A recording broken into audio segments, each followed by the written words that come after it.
Let's get on to those regular features now, and we're going to start with the stories of the day, the big ones that we'll be tracking. And first up, Communications Minister Stella Ndabeni-Abrahams and Deputy Minister Pinky Kekana engage on digital platforms for the fourth industrial revolution. We look at the effects of sugar tax on small businesses and retrenchments looming at companies. The SA cane growers says the tax has cost the sugar industry nearly R1 billion since its implementation. And has it worked? That's my question to you. Do you see sort of people consuming less sugary stuff?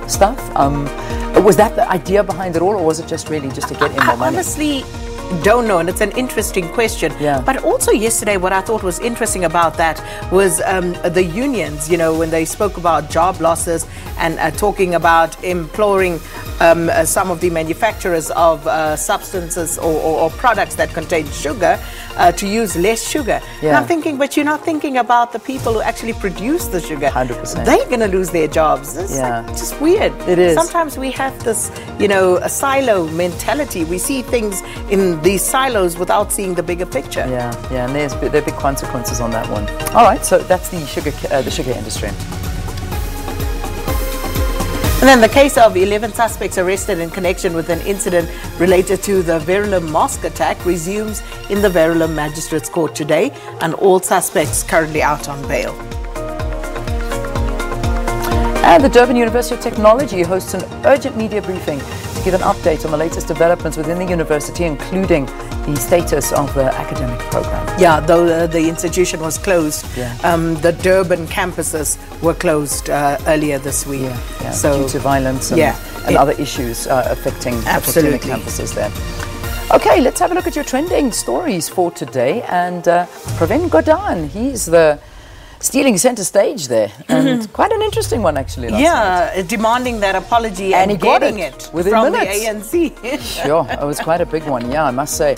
And some people are looking at him and saying, this guy's very powerful. Asks for an apology, and there it is on That was the prevailing sentiment in terms of people saying, okay, this proves beyond any doubt, if you didn't already know, just how powerful Pravin Gordhan is within that ANC and outside of it as well. Unbelievable. Yeah? Okay, so there you go. But it's going to be interesting. It's going to be interesting to see how this develops because, you know, are we setting a precedent, and how are you going to deal with these sort of things going forward? Yeah, but, you know, I think perhaps maybe just looking and feeling that, what they had said was not right. You know, towards him it wasn't true, it was unfair. And the apology wasn't only for Pravin Gordhan, it was also for Senzo Nkunu. They also mentioned him, and they offered an apology to him too after some of the words spoken. So anyway, but still people focusing in on Pravin Gordhan and his power within the ANC and structures.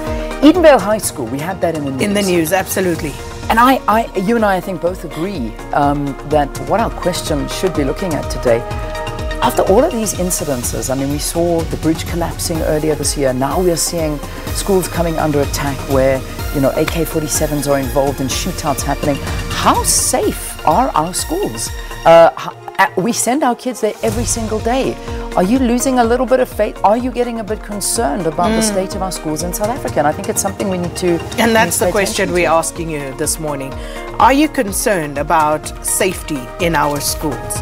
So do let us know, you know, what your thoughts are around this. And of course, based on this latest incident, but not purely about this, just safety in schools overall. Yeah, I think a great focus and an important focus, because I certainly am. I mean, I'm really worrying lately, you know, there was once a shootout outside my kid's school as well, but that was not in the school grounds, it was outside of the school grounds. But it is such a concern. And then again, it's just safety in general that we worry about. Safety in general, because remember earlier in the week again, the Valhalla school situation, it's not just from the sort of violent crimes, but also sexual harassment within school. So are you at all concerned? What are your thoughts about safety of children in schools? Yeah, every aspect of it. Okay, and then finally, International Mother Language Day, and I think that was yesterday. That was yesterday, absolutely. That was yesterday, yeah. So celebrating different languages, and we are one country that has, I suppose, an array of languages, 11 different languages, and celebrating all of them. Yeah, official. Yeah. What, I mean, are we sort of right up there when it comes to The most official languages? I don't know. Probably not. Something that I'll look at. Officially, I think we are in a league of our own. I think many countries have many languages spoken, but not officially recognized as official languages. I suspect we may be right up there. I am quickly Googling Soul this. alone. Yeah. Whilst we Google that, because I think it's an interesting question all the same. Yeah. Well, we'll bring you the answer. I'm going to Google Google. answer Mr. while Google Leanne is our Googles best friend. So. I don't know. Maybe you can tell us. Is there any other country in the world that has 11 or more official languages? I can't see it. I don't know. The country with the most official languages is Zimbabwe. I mean, if this is the first thing that came up. 16. Really? 16 official languages. Yeah. What are they? All I know is Shona and English. Okay.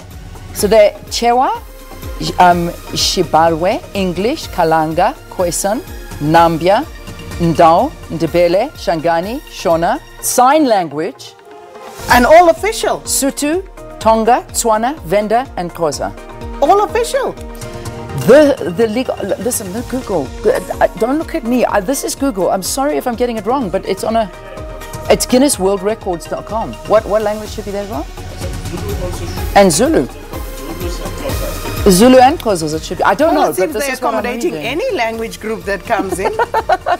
Yeah, well, that's what they say. 16 official languages. Tell you what, we're going to even try and put some calls through. We're going to get you an answer just in the interest of International Mother Tongue Day. Yeah. Although Mother Language Day. Disputed it already on here, on this particular website, saying, no.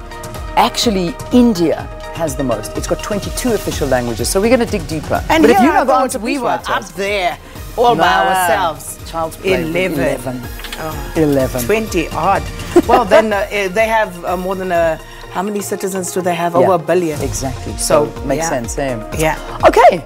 Let's quickly get your question of the day, and that's what we did ask you. But just to remind you, believing. Are our schools safe enough? Do you feel comfortable? I think we've discussed this, but there you go. There it is. That's our question of the day this morning. Yeah. All right. All right. From there, let's go and get into the community.